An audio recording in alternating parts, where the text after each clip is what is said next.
Hey, what's up guys? Justin here, back again for another review. And this week, I'm going to be continuing my series of Smallville. So, let's just talk about Season 2. So Season 2 picks up exactly where Season 1 left us off on that ridiculous cliffhanger about Clark and Lotta getting swept up in that tornado. So of course, Clark's heroic instincts kick in and he has no choice but to save Lana from the vicious tornado.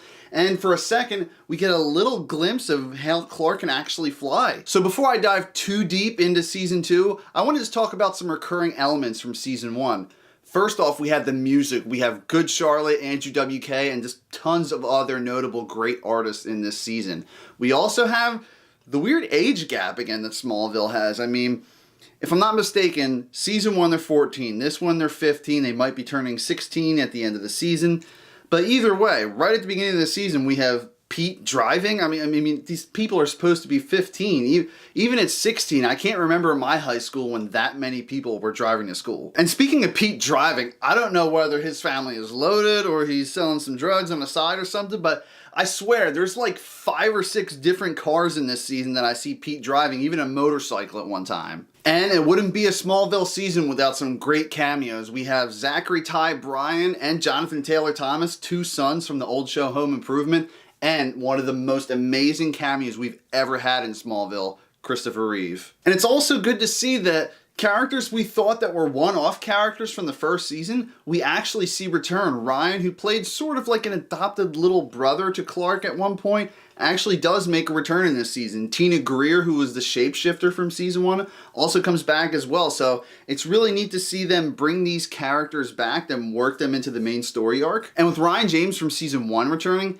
it was just really cool to see Clark interact with this kid and kind of just be a mentor figure to him. I mean, how many kids growing up would love to have an older brother with superpowers, always knowing that he'll protect you? And last but not least, the whole Season 2 is a Freak of the Week arc. There's no really main villain. I mean, you could fight to say that Lionel Luthor or Lex Luthor is the main villain in this season, but again, they're really the overall villains.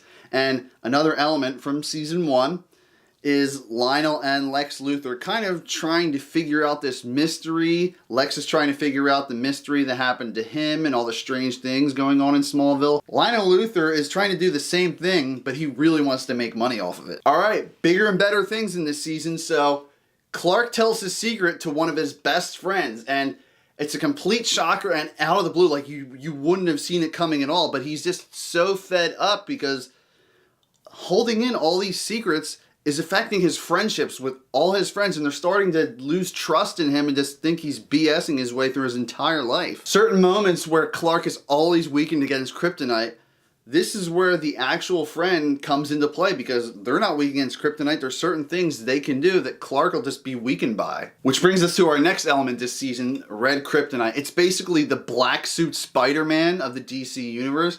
Red Kryptonite just changes all of your emotions. So Clark is just this cocky, don't give a shit kind of attitude sort of way.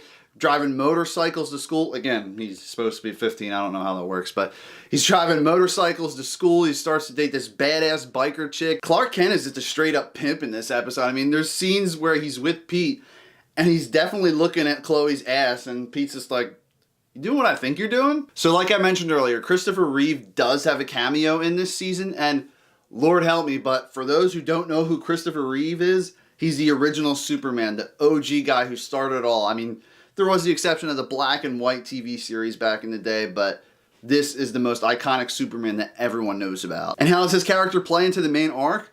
Well, how about he's this doctor slash astronomist obsessed with the stars, and he basically tells Clark his actual Kryptonian name and the name of his planet. He tells him where he's from. So this completely changes the future of the show now. We get more Superman elements put into this show. And early in the show, I didn't think when I was growing up watching this that I would see all these elements just in Season 2. And him finding this out is one of my favorite parts about this season because you get this conflict between Clark and his actual father, Jor-El, and he questions whether Jor-El just is evil or is he good, and he doesn't really know what to do. It's really incredible just to see how alone he actually feels Even though he found that out, he finds out he was the last son of Krypton. Quick side note, Terrence Stamp has a cameo in this season, a recurring cameo that is. He plays the voice of Jor-El, and he was actually General Zod in one of the original Superman movies. Towards the end of the season, Jor-El basically wants Clark to forget his family, forget any attachments on Earth,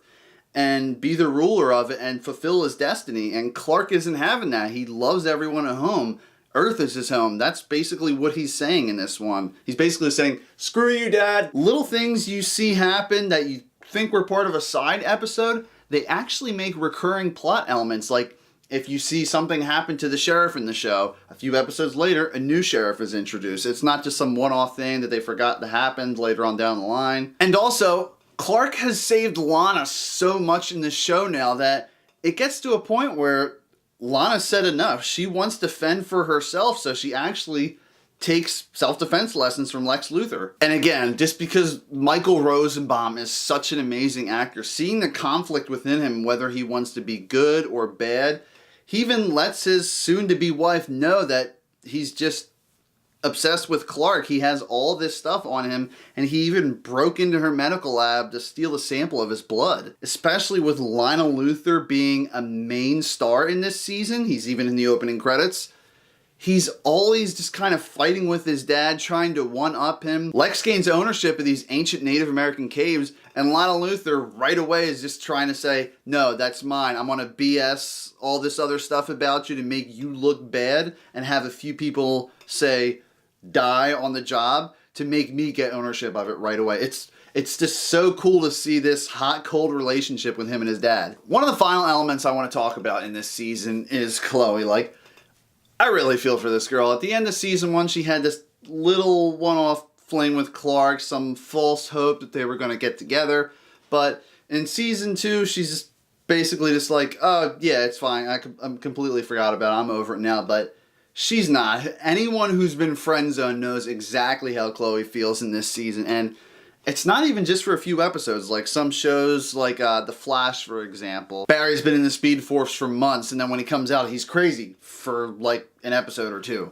In Smallville, in this season, Chloe's basically holding a grudge against Clark and Lana the entire season because they're getting cutesy now, they're getting together, and Chloe's just pissed off and she keeps getting more and more angry. She isn't getting any time with Clark anymore, whether it's meant to be time with him because she likes him or just time as friends. Like, Clark keeps blowing her off for Lana. And come on, anyone who's anyone can say they don't know how Chloe feels. I mean, we've all been friend zoned at some point. I gotta say, hands down, the best part about this season is Clark's newfound power of heat vision. The way he gets it is a little bit reminiscent of what I talked about in my season 1 review, but Clark's going through puberty, and part of his puberty, his Kryptonian puberty, I guess you would say, is him developing heat vision. And the way he does it is he sees the new teacher come in, and she's pretty hot. Clark's got the hots where he's sweating looking at her, and he gets so hot that he lights his projector on fire. And that's where he learns what triggers his heat vision and how to control it. Again, this isn't the Superman we know yet. He doesn't have ice breath, he doesn't have super hearing,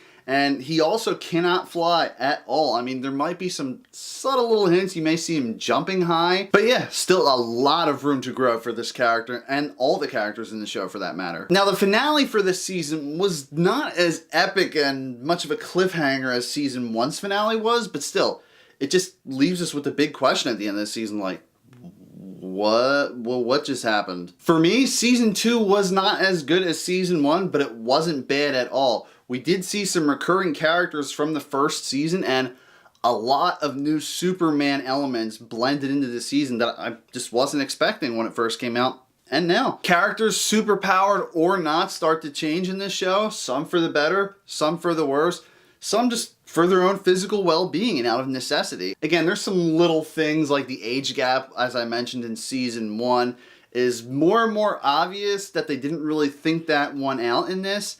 And a lot of the Clark and Lana stuff, yeah, I understand. It's the girl he's dreamed about since he was a little kid. I've had one of those in my life, so I understand. But just certain lines in this are just so corny, and it takes you out of that specific moment, and you're just like, oh my god. It's like that little moment when you were a kid and you would look away. Yeah, I feel like doing that as an adult. I'm just like, it's so cringe, I can't watch. A decent enough cliffhanger, but not as impactful as the cliffhanger from season 1. Still, guys, check this season out and watch the entire series. Let me know your thoughts in the description below. I can't wait to see what happens in season 3, because like I said, it's been years. I don't remember what happens. I don't remember a lot of stuff that happened. I didn't even remember that one of the main characters in this season was faking an illness for an entire season. I don't know, hell, I didn't remember that. One last thing. Fans of the original Christopher Reeve Superman films and fans of Superman Returns, I don't know if there's too many of you out there, but you might hear a familiar song playing in the background through the second part of this season. Wrapping it up, this season's a great continuation of season 1. Not as good in my own. Check this one out, guys. 9 out of 10.